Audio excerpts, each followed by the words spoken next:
حضرت سیدنا ابو المحزم رضی اللہ تعالیٰ عنہ سے روایت ہے کہ ایک مرتبہ ہم ایک جنازے میں شریک ہوئے۔ حضرت سیدنا ابو ہریرہ رضی اللہ تعالیٰ عنہ بھی ہمارے ساتھ تھے۔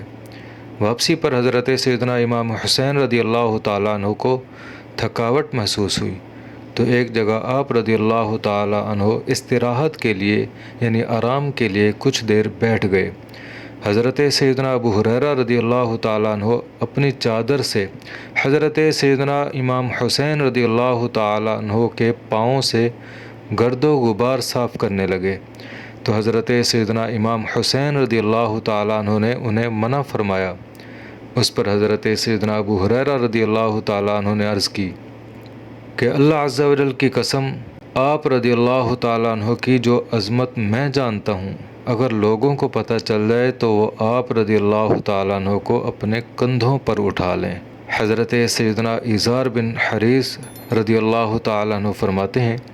ایک دن حضرت سیدنا عمر بن عاص رضی اللہ تعالیٰ عنہ خانہ کعبہ کے سائے میں تشریف فرما تھے تو حضرت سیدنا امام حسین رضی اللہ تعالیٰ عنہ کو سامنے سے آتے دیکھ کر فرمایا، اس وقت آسمان والوں کو تمام زمین والوں میں سب سے زیادہ یہ محبوب ہیں۔